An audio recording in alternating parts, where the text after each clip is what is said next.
आदाब नमस्कार दोस्तों, मैं हूं आसिफ और आज आपको उत्तर प्रदेश की राजधानी लखनऊ में एक ऐसी जगह पर लेकर आया हूं जो नादान महल के नाम से जानी जाती है। अभी तक आपने लखनऊ में तमाम इमारतों को देखा होगा या सुना होगा, वो नवाबों की बनवाई हुई होती थी, लेकिन ये नवाबों से पहले की इमारत है।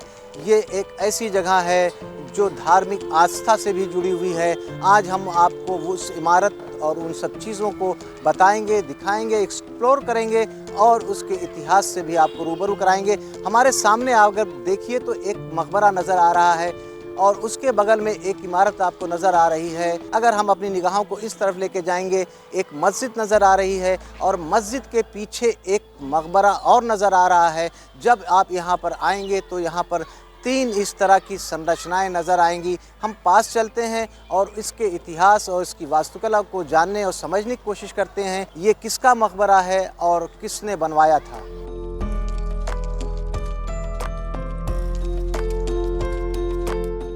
हम जब पास आए तो देखिए यहाँ पर एक पुरातत्व विभाग का बोर्ड लगा हुआ है। इससे जाहिर होता है कि ये भारतीय पुरातत्व विभाग की संरक्षित इमारत है।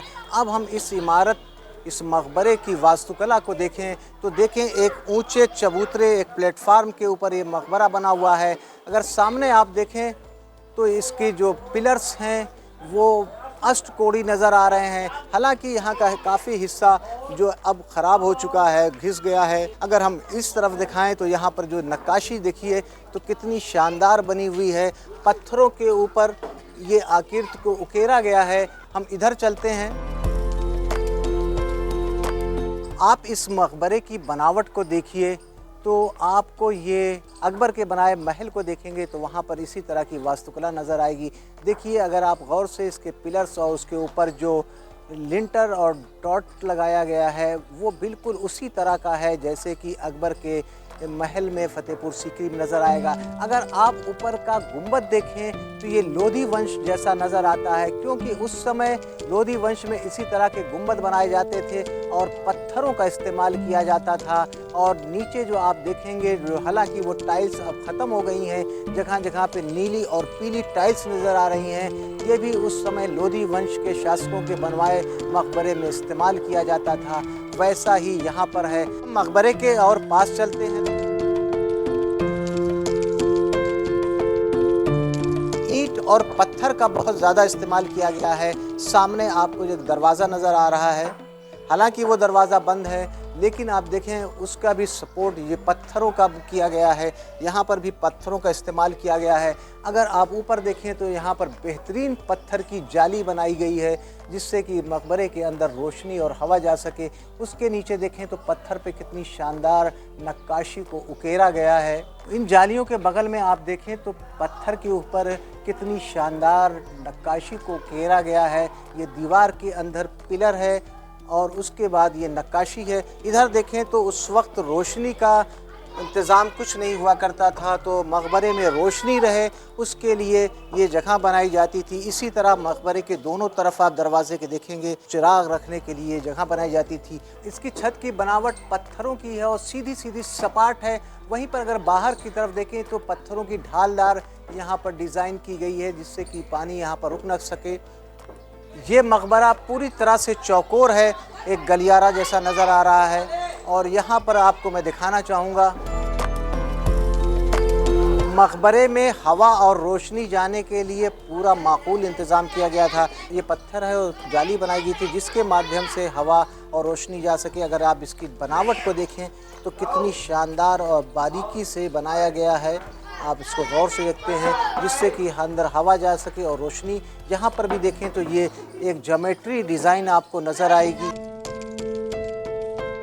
और इस जाली के ऊपर मैं आपको दिखाना चाह रहा हूँ कि ऐसे ही रोशनी के लिए ऊपर भी जगह बनाई गई थी। पत्थर है और इसको जालीदार बनाया गया है और उसके बगल में जो पत्थर पे डिज़ाइन उकेरी गई है बेहद खूबसूरत और आकर्षक नज़र आ रही है।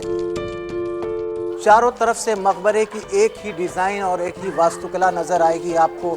ये मकबरा अवध के पहले गवर्नर शेख अब्दुल रहीम का है, जिनको अकबर ने अवध का पहला गवर्नर बना के भेजा था और उनकी मौत के बाद यहाँ पर उनको दफन किया गया है। ऐसा स्थानीय लोगों ने बताया कि इसमें एक और कब्र है जो नादान मियाँ के नाम से लोग जानते हैं, जिसकी वजह से इस स्थान का नाम नादान महल पड़ा है।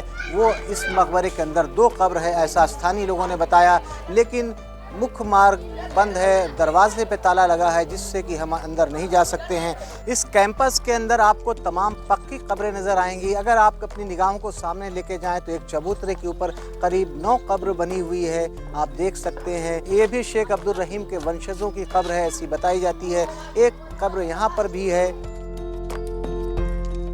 कई कब्र नज़र आएगी। पीछे आप देखें तो एक बहुत ही छोटी सी कब्र नज़र आएगी, ये भी किसी एक बच्चे की कब्र नज़र आ रही है। ऐसा लगता है कि ये किसी छोटे बच्चे की आज समय मृत्यु हो गई थी, उनको भी यहाँ पर दफन किया गया है।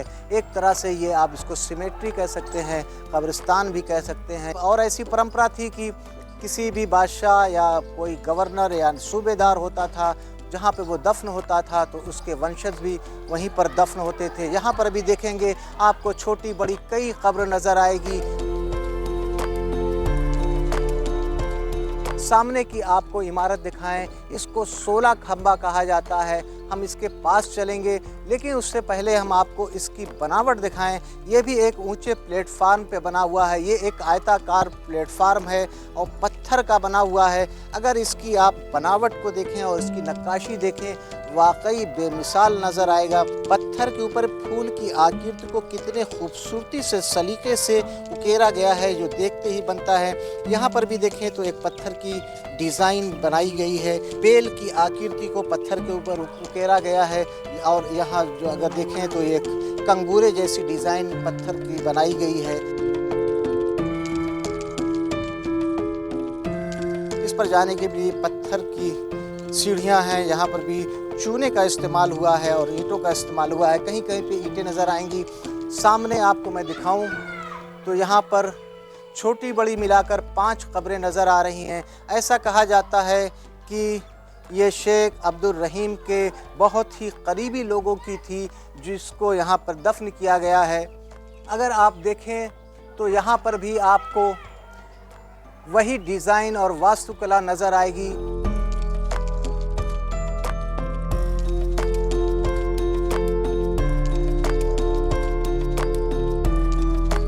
सफ़ेद संगमरमर का इस्तेमाल किया गया है। हालांकि किसी कब्र के ऊपर किसी का नाम नहीं लिखा है, जिससे कि अंदाज़ा नहीं हो सकता है ये किसकी कब्र है, लेकिन इतिहास के पन्नों में दर्ज है कि ये शेख अब्दुल रहीम के करीबी और उनके परिवार के लोगों को दफन किया गया था यहाँ पर।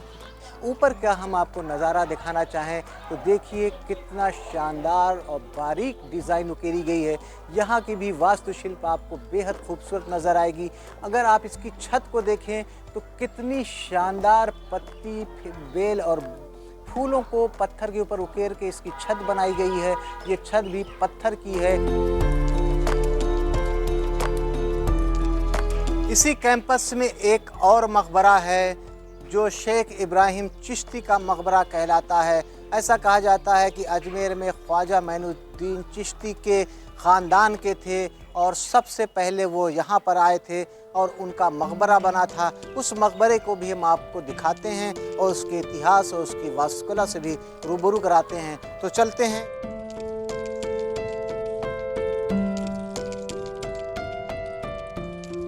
अब हम आपको इस कैंपस के तीसरे मकबरे के पास लेकर आ गए हैं। सामने जो मकबरा आप देख रहे हैं ये शेख इब्राहिम चिश्ती का मकबरा है। ऐसा कहा जाता है कि अजमेर के ख्वाजा मैनुद्दीन चिश्ती के ख़ानदान के थे और ये जब यहाँ पर आए तो उस समय हुमायूं की हुकूमत थी। करीब 1553-54 में इनका इंतकाल हो गया और यहाँ पर इनको दफन किया गया। तब से यहाँ पर चिश्तिया संप्रदाय के लोग, जो इनके मानने वाले हैं, सूफ़ी लोग, बड़ी श्रद्धा के साथ यहाँ पर आते हैं। बनावट इस मकबरे की दिखाऊं तो यहाँ पर देखेंगे कि ये भी ईंट और पत्थर का इस्तेमाल किया गया है। इस पर अगर डिज़ाइन को आप देखेंगे तो एक लंबी ईंट जैसा यहाँ पे प्लास्टर के ऊपर उकेरा गया है। नीचे भी जो है प्लास्टर की डिज़ाइन को उकेरा गया है। अंदर आप देखेंगे तो शेख इब्राहिम, हाँ क्या हो गया, तो पूछना पड़ता है क्या यहाँ पर? अंदर शेख सलीम चिश्ती की दरगाह है, आप देख सकते हैं। और अगर इसकी बनावट देखें तो इसका गुंबद गोल है।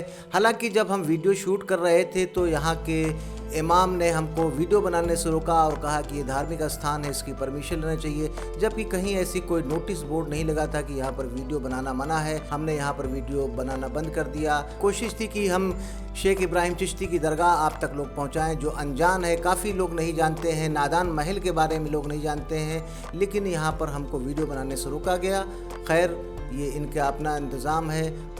आज हमने आपको नादान महल दिखाया, नादान महल में उन मकबरों को दिखाया जो गुमनामी के अंधेरे में खो गया है। उम्मीद है कि आपको हमारा ये वीडियो पसंद आया होगा। अगर आपको हमारा वीडियो पसंद आया तो आप हमारे चैनल हिस्टोरिक आसिफ को लाइक कीजिए, सब्सक्राइब कीजिए और अपने दोस्तों में शेयर भी कीजिए। आप हमको इंस्टाग्राम पर भी फॉलो कर सकते हैं, हिस्टोरिक आसिफ के नाम से हमारा इंस्टाग्राम है। इजाज़त दी आसिफ को, फिर मिलते हैं किसी नए स्थान पर कुछ नई चीज़ों के साथ। तब तक के लिए जय हिंद, जय भारत।